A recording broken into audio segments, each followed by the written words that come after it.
안녕하세요. 여러분의 절세 해결사 김영선 세무사입니다.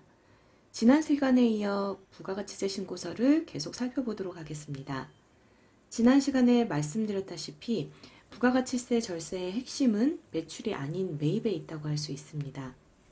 부가가치세법은 매출세액은 매출액 전체를 포함하도록 되어 있고 매입세액은 법에 열거된 항목에 대해서만 공제를 인정해주기 때문인데요.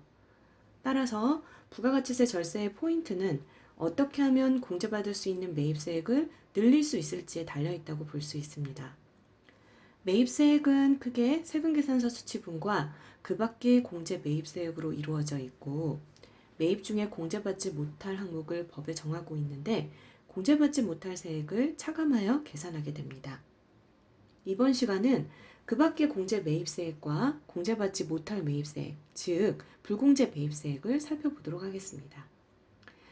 앞장의 그 밖의 공제 매입세액에는 총 합계액과 세액을 기재하게 되어 있고 뒷장에는 각 항목별 상세액을 기재하게 되어 있는데요.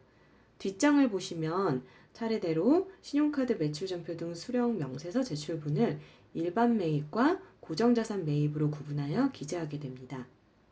신용카드 매출전표 등 수령 명세서는 사업용 비용에 대해 사업용 신용카드 또는 직원용 개인카드로 결제하시거나 현금으로 결제하시는 경우 현금 영수증을 사업자 지출증빙용으로 발행받으신 경우 기재하여 공제받으실 수 있는데요. 아직도 매입세액 공제에 대해 세금계산서처럼 신용카드나 현금 영수증으로 결제한 금액에 대해서도 공제받을 수 있다는 사실을 잘 모르고 계시는 분들이 계신 것 같습니다. 세금계산서, 신용카드, 현금 영수증을 적격증빙이라 칭하고 3만 원 이상 거래하는 금액에 대하여 적격증빙을 받아야 한다는 내용을 들어보신 적이 있으실 거예요. 이러한 적격증빙은 매입세액 공제 시 모두 동일하게 매입세액 공제를 받으실 수 있습니다. 따라서 신용카드나 현금 결제를 했다고 해서 매입세액 공제를 포기하시는 일은 앞으로 없으시길 바라고 여기서 한 가지 꿀팁을 말씀드리면 국세청 홈택스에 로그인하셔서 사용하시는 신용카드를 사업용 신용카드로 등록해 두시면 결제월 다음 달 15일경에 해당 카드로 결제하신 내용을 홈택스에서 조회하고 엑셀 파일로 다운로드 받을 수도 있어서 매우 편리합니다.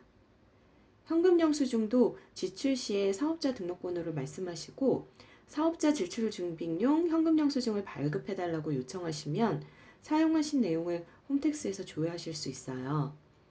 물론 전제 조건은 해당 지출 내역들이 사업과 연관성이 있어야 하고 사업과 무관한 비용들은 공제가 불가능하고요. 거래 상대방이 일반 과세자가 아닌 간이 과세자인 경우에는 세금계산서를 발행하지 못하는 것처럼 카드 전표와 현금 영수증도 매입세 공제를 받을 수 없습니다. 다음으로 의제 매입세액을 살펴보도록 할 텐데요.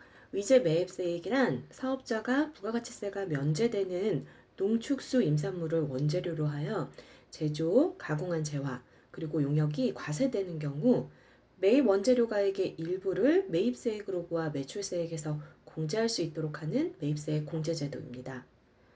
재화나 용역을 거래할 때는 매입액의 10%를 추가해서 대금을 지급하고 이 10%가 매입세액으로 공제된다는 내용은 잘 알고 계실 텐데요.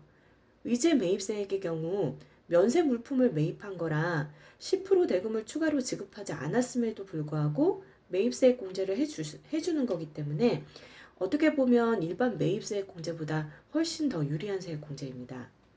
이렇게 추가적인 매입세액 공제를 해주는 것은 환수 효과 때문에 최종 소비자가 더 높은 금액을 지불하게 되는 세금의 역기능을 방지하기 위함인데 너무 학문적인 개념이라 설명은 생략하고 어떻게 절세에 이용할지 말씀드리겠습니다. 의제 매입세액 공제를 받을 수 있는 업종은 실무상 음식점과 식품 제조업이 제일 많이 해당이 되는 것 같은데요. 면세인 농수산물을 가공하여 제품을 만들어내기 때문에 의제 매입세액 공제를 받을 수 있는 것입니다. 음식점 중 과세 유용 장소의 경우 102분의 2의 공제율을 적용받고 제조업은 원칙은 104분의 4이지만 과자, 도정, 제분, 떡방앗간, 개인사업자는 106분의 6, 간이가세자가 제조업을 영위하는 경우에도 106분의 6을 적용받고 있습니다. 일반 음식점의 경우 108분의 8을 적용받는데 과표 2억 이하 개인 일반 과세자와 과표 4억 이하까지 간이 과세자인 음식점은 109분의 9의 공제율을 적용받아 거의 세금계산서 10%와 비슷한 매입세 공제를 적용받을 수 있습니다. 다만 공제율이 높기 때문에 무작정 면세 계산서를 허위로 발급받는 등의 부작용을 막기 위해서 매출액의 50%에서 75%까지 개인, 일반, 법인 사업자에 따라 한도를 정해놓고 그 한도까지만 매입세 공제 적용이 가능한 점 유의하시고 면세 농수산물을 이용한 업종이신 경우 절세에 활용하시기 바라겠습니다. 기타 하단에 재활용 폐자원 등 매입세액, 과세사업 전환 매입세액, 재고 매입세액, 변제 대손세액, 외국인 관광객에 대한 환급세액은 일부의 사업자에게만 해당되는 사항이기 때문에 설명은 생략하고 넘어가도록 하겠습니다. 앞에서 부가가치세법에서는 공제받지 못할 매입세액을 규정하고 있다고 말씀드린 바 있는데요. 그러한 공제받지 못할 매입세액을 이 칸에 합계하여 기재하고 뒷장의 16번에는 크게 세 가지로 구분하여 기재하도록 되어 있는데 그중 공제받지 못할 매입세액을 살펴보겠습니다.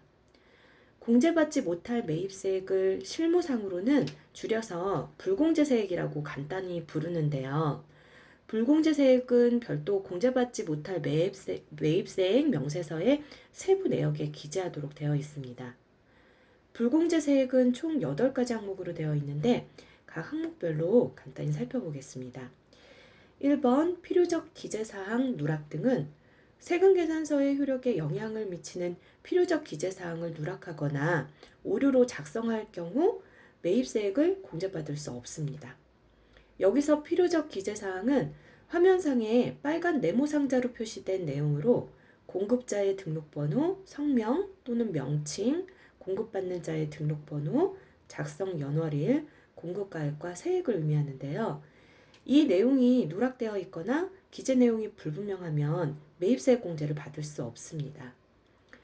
다음으로 사업과 직접 관련 없는 지출, 비영업용 소형승용차 자동차 구입 및 유지 및 임차 비용, 접대비, 면세사업 관련 비용, 토지 관련 비용, 사업자 등록점 매입세액, 금구리 스트랩 거래계좌 미사용 관련 매입세액은 부가세 공제를 받지 못하는데 너무 중요한 내용들이므로 다음 강의에서 또 상세 내역을 살펴보도록 하겠습니다.